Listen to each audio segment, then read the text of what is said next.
Et voilà, on se retrouve pour la leçon de sciences. On souhaite faire l'après-midi, après on aura le silence en lit. Et voilà. Du coup, nouvelle leçon de sciences. On va juste se rappeler ce qui s'est passé la semaine dernière. La semaine dernière, on a travaillé sur le mouvement. On avait dit que le mouvement, c'était un déplacement ou un changement de position dans l'espace. C'est-à-dire, ma main est là dans l'espace à un moment, et pouf, elle change de position, maintenant elle est là. Voilà, ça c'est un mouvement. On avait vu qu'il y avait des mouvements de deux types pour l'instant. Mouvement rectiligne, c'est-à-dire, je sais pas moi, on avait vu une bille dans une gouttière qui allait tout droit. En fait, rectiligne, on avait dit que ça veut dire droit. C'est un mouvement dans un sens droit. On avait vu qu'un tiroir, c'était un mouvement rectiligne dans un sens, etc. On avait vu des mouvements curvilignes aussi.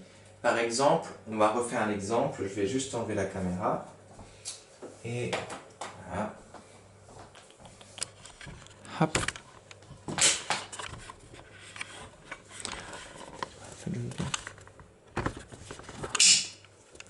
Alors, je vais essayer de vous refaire un mouvement curviligne.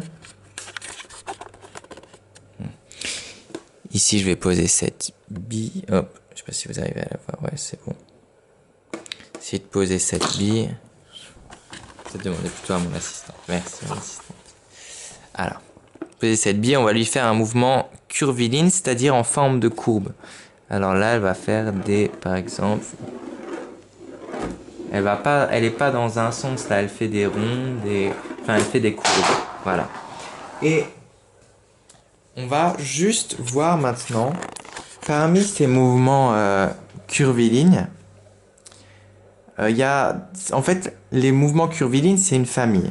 Et dans cette famille des mouvements curvilignes, on a les mouvements qu'on appelle les mouvements circulaires. Je vais vous le mettre après quand je reposerai la caméra.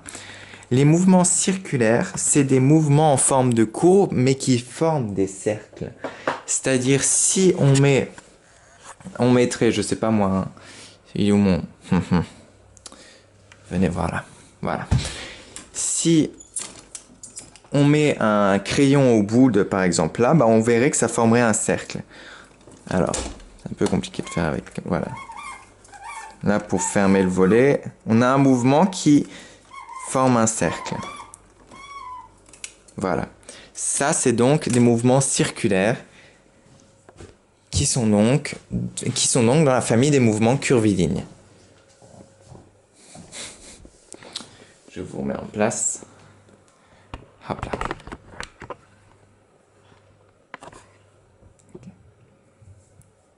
Du coup, voilà. Je disais que... Je vais faire un petit zoom. Dans ces mouvements curvilignes, on avait la famille des mouvements circulaires. C'est des mouvements qui forment un cercle. Ok. Curviligne, ça peut être des mouvements comme ça, par exemple. Alors que rectiligne, c'est tout droit. Stouk. Hop là. Ça, c'est un mouvement rectiligne. Avant ou arrière. Et ça, c'est des mouvements curvilignes. Et ça, c'est circulaire. Ça fait partie, donc, ça fait des vagues, des courbes, mais ça fait un cercle. Voilà. Bref. On est bon. On a fini notre révision. On peut passer à la suite. J'ai un peu fermé les volets.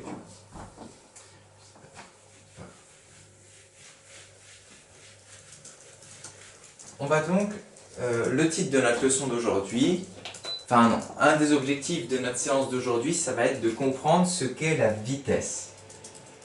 Alors la vitesse, vous en entendez souvent parler, moi je sais pas, il court vite, ou tiens, je sais pas moi, ma maman elle roule à 50 km/h en ville, et voilà, ou qu'est-ce qu'on peut dire sur les choses de la vitesse?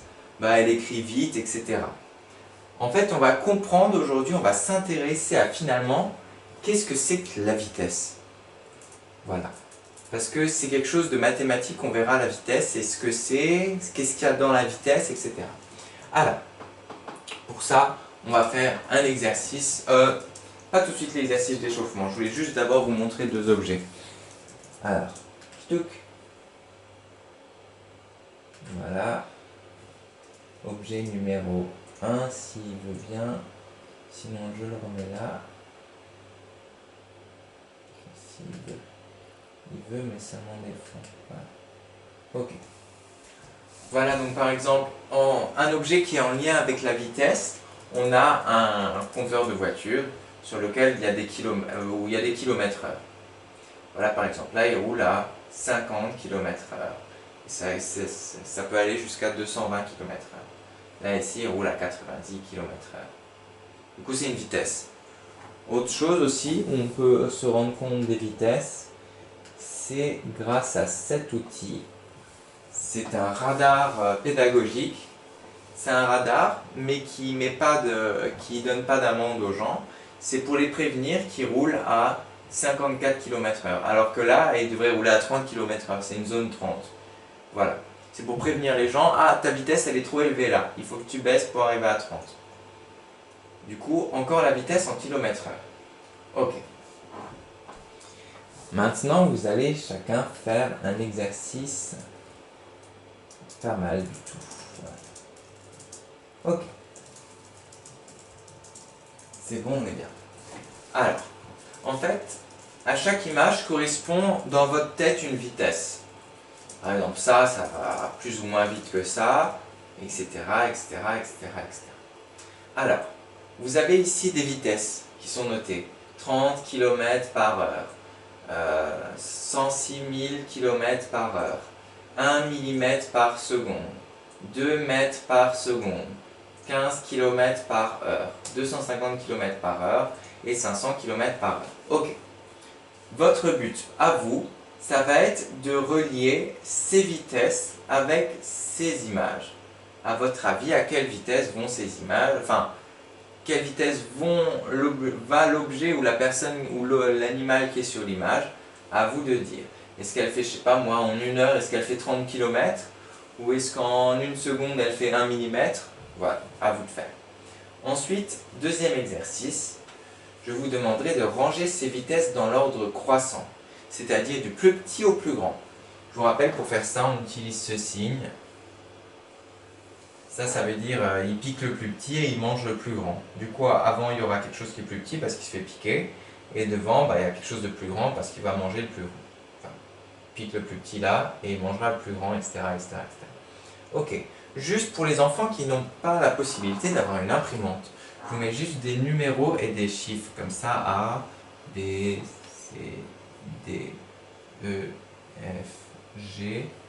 Et là, on va mettre 1, 2, 3, 4, 5, 6, 7. Du coup, par exemple, vous avez juste qu'à me mettre exercice 1 sur une feuille, sur votre cahier d'essai où vous voulez. Vous mettez, je sais pas moi, A égale 2. Ok? C'est-à-dire que ça, c'est égal à ça. Ok? Comme ça, vous n'avez pas besoin de faire tout ça. Vous mettez par exemple A égale 2 pour ça. Mon 2 est très moche. Mais bon, ça m'étonnerait que des gens qui courent réussissent à faire quand même 106 000 km en 1 heure. C'est qu'ils sont forts. Voilà. Je vous laisse faire ces 2 premiers exercices. Mettez en pause la vidéo. On se retrouve dans 10 secondes pour la suite.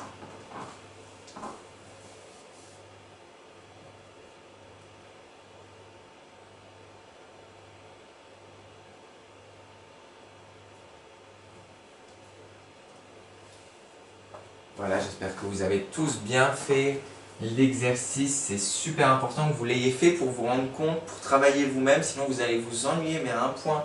Là, vous faites l'exercice, vous pouvez vérifier après si vous avez juste ou pas, si vous avez réussi à avoir tout juste ou pas. Voilà, vous pouvez être fier si vous avez réussi à avoir presque tout juste, c'est quand même mieux que de s'ennuyer. Bon, bref. Voilà, on y va. Première chose, j'ai la correction sous mes yeux. Voilà. Un avion, ça va à peu près à 500 km/h. C'est-à-dire qu'en 1 heure, ça fait à peu près 500 km. Voilà. 500 km/h, du coup c'est 2 fois plus rapide qu'une voiture à vitesse max. Mais les voitures ne vont jamais, presque jamais à 220 km/h. Et voilà. Ça va du coup très vite un avion. Ensuite, nous avons, on va dire, tiens, notre escargot, il fait, sa vitesse c'est de 1 mm par seconde. En une seconde, il fait 1 millimètre, un tout petit millimètre là sur la règle. Une seconde. Ok. J'espère que vous avez juste. Vous devriez réussir à avoir 1, 2, 3, 4, 5, 6, 7, 7 sur 7. Ok? Oui. Ça, vous pouvez vous noter aussi. Ensuite, nous avons la vitesse de personnes qui courent, ou qui marchent vite en tout cas. Ils réussissent à faire 15 km en 1 heure. Voilà. 15 km en 1 heure. Bon. C'est déjà bien. Ensuite, nous avons, par contre, les cyclistes, eux, ils peuvent faire le double. Hein. On a vu, les vélos, c'est super, parce que dès qu'on fait un tour de pédale, bah, ça fait 3 tours de roue. Ok. Tous les cyclistes peuvent faire 30 km/h ici. Je vérifie si j'ai juste. Oui, j'ai juste. C'est juste. Nous avons ensuite... j'ai pas trouvé les enfants. Si, les enfants sont là. Les enfants sont là et ils font 2 mètres par seconde. C'est-à-dire qu'en 1 seconde, les enfants courent, ils sont à vitesse max. En 1 seconde, ils font 2 mètres, c'est-à-dire 2 grands pas d'adultes. Voilà. 1 seconde, 2 mètres, les enfants. Nous avons ensuite nos 2 derniers qui sont la Terre et le train. Le train va à 250 km/h, la moitié que l'avion. Et enfin, la Terre tourne à une vitesse de 106 008 km/h. Alors vous allez me dire, tiens, c'est dingue, la vitesse de la Terre, elle est énormément plus élevée que celle d'un avion. Et bien, comment ça se fait qu'on ne la sent pas tourner? Parce qu'en fait, la vitesse à laquelle la Terre tourne, elle est constante. C'est-à-dire, il n'y a pas d'accélération ni de freinage. Quand vous êtes dans une voiture, vous ne sentez pas quand la voiture elle roule et qu'elle est à la même vitesse. Mais par contre, vous sentez quand elle accélère et vous sentez quand elle freine. Bah là, c'est la même chose. La Terre, elle tourne très très vite, mais c'est constant. C'est tout le temps, elle tourne à cette vitesse. Du coup, vous ne sentez pas. On ne le sent pas. Mais s'il y aurait ce serait horrible, mais si imaginons que la Terre freine, bah là on le sentirait, tous les bâtiments partiraient, ça serait n'importe quoi. Pareil, j'imagine que la Terre accélère, là ce serait n'importe quoi aussi. Mais bon, heureusement la Terre a une vitesse constante, à la vitesse là, et du coup on la sent pas tourner. On est content qu'elle n'ait pas d'accélération ou de décélération. Alors, vous avez rangé ces vitesses. Du coup, en premier, il y a notre escargot. Ou le mieux, c'est que je vous les affiche comme ça. J'ai la correction là, ça va être encore plus simple. Je vérifie juste que ça ne vous spoil pas la suite. Ok. Hop là. Tada. On a donc le plus petit, notre escargot. Ensuite, les enfants. Ensuite, les adultes qui courent. Ensuite, nous avons le cycliste, le train, l'avion et la Terre. Voilà, on est bien. Je vous laisse mettre la vidéo en pause un peu pour corriger.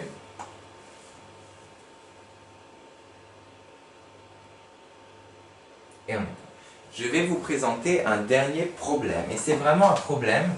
Je me demande combien d'enfants réussiront à le résoudre. C'est un problème de vitesse.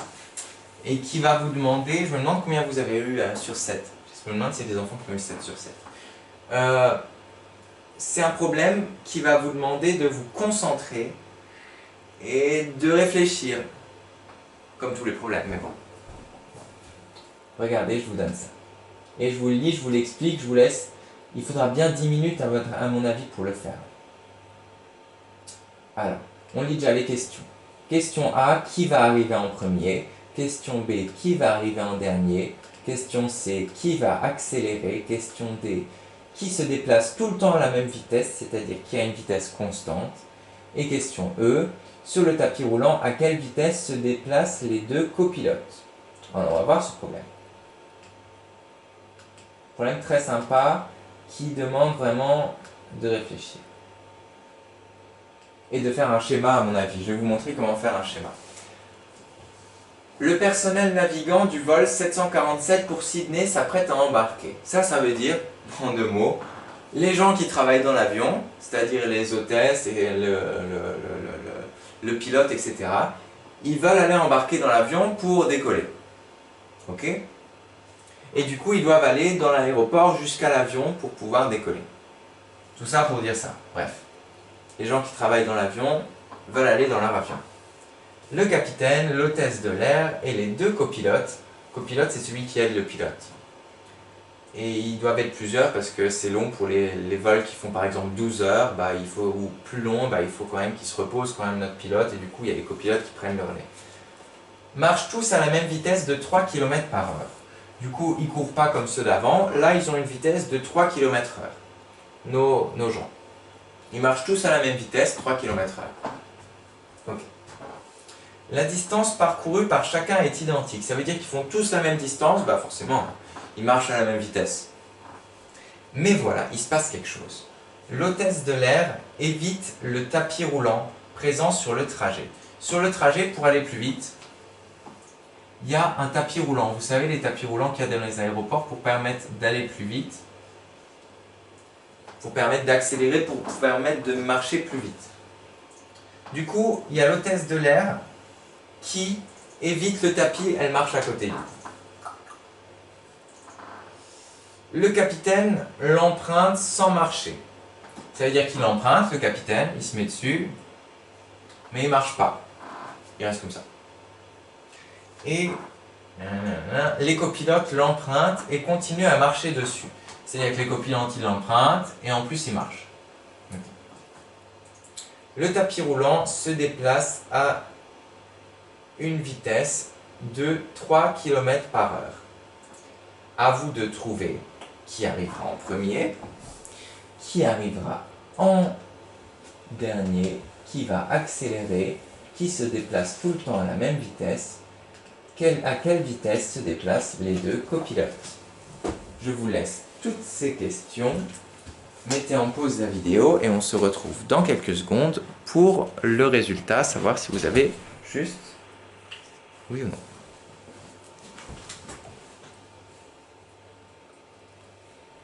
Non.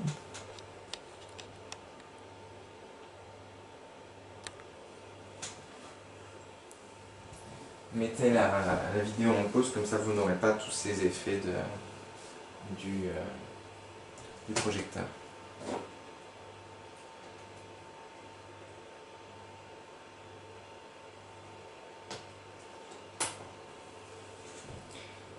Et voilà, du coup, on va pouvoir continuer.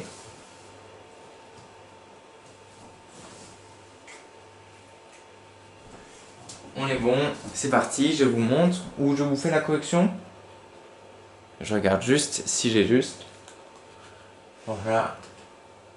Ouais.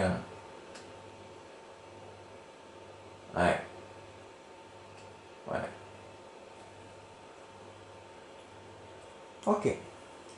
On est bon. Oh, j'ai mis la réponse. Bref. Alors, qui va arriver en premier ? Finalement, ce sera les deux copilotes parce que eux, ils ont marché sur le tapis roulant. Ils ont eu deux vitesses en plus. Ils ont eu la vitesse de eux qui marchent et la vitesse du tapis roulant. Du coup, voilà, les copilotes.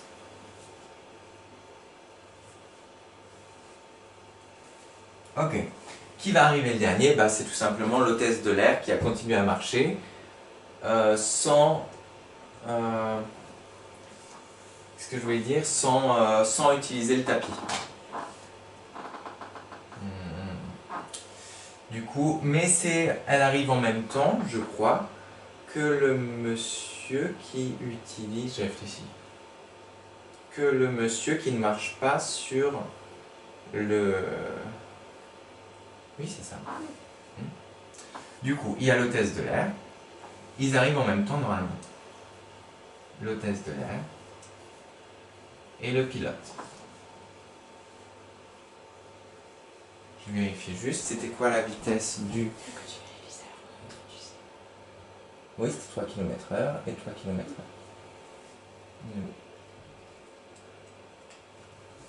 Ok. Du coup, c'est bon. Qui va arriver en dernier? C'est du coup l'hôtesse de l'air et le pilote qui arrivent en dernier en même temps parce que l'hôtesse de l'air, elle marchait à pied à 3 km/h Et le pilote, bah, il a utilisé comment ça s'appelle, c'est à la tortue, ce qui permet d'aller plus vite. Et j'ai plus le nom. Et qui lui faisait aussi aller à 3 km/h. Ah, tapis roulant. Tapis roulant. Et du coup, ils arrivent tous les deux en dernier. Qui va accélérer? Bah, regardez. Ça, là, je vais vous faire le trajet. On a le trajet d'un copilote. Le copilote, il est là, il marche. Il lance sur le tapis roulant. Du coup, là, sa vitesse, elle va augmenter quand il va sur le tapis roulant. Sa vitesse, elle va augmenter. Logiquement, il avance à 3 km/h, pouf, là il est sur le tapis roulant, il va à 6. Du coup, qui va accélérer? Bah, c'est le copilote, le pilote, et voilà, les copilotes et le pilote, parce qu'ils vont tous les deux sur le tapis roulant. Et aussi, à un moment, ils vont freiner. Enfin, pas les copilotes vont freiner, parce qu'ils vont passer de 6 km/h, c'est-à-dire quand ils marchent sur le tapis roulant, à 3 km/h quand ils marchent normalement. Bref. Qui va accélérer? Copilote. Les copilotes. Et le pilote, il va pas vraiment accélérer, il accélérera peut-être un tout petit peu le temps qu'il aille sur le tapis roulant, et ensuite il se tiendra à la barre, il l'accélérera plus. C'est un peu litigieux. On va dire déjà les copilotes, c'est sûr qu'ils accélèrent. Qui se déplace tout le temps à la même vitesse? Bah, c'est simple. Qui se déplace tout le temps à la même vitesse, qui accélère, qui décélère pas, c'est tout simplement notre hôtesse de l'air. Et le pilote aussi, même si je pense qu'il accélère et qu'il décélère quand même un peu. Il ne peut pas juste se mettre comme ça à la rampe, pas bouger, enfin il est obligé de faire un mouvement, d'aller sur le tapis, du coup il a quand même une vitesse, enfin bref. Bon, on peut... En tout cas, ce qui est sûr, c'est que l'hôtesse de l'air se déplace tout le temps à la même vitesse.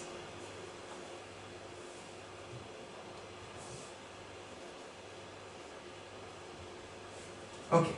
Et sur le tapis roulant, à quelle vitesse se déplacent les deux copilotes? Bah, ils se déplacent à 3 km/h plus 3 km/h à 6 km/h.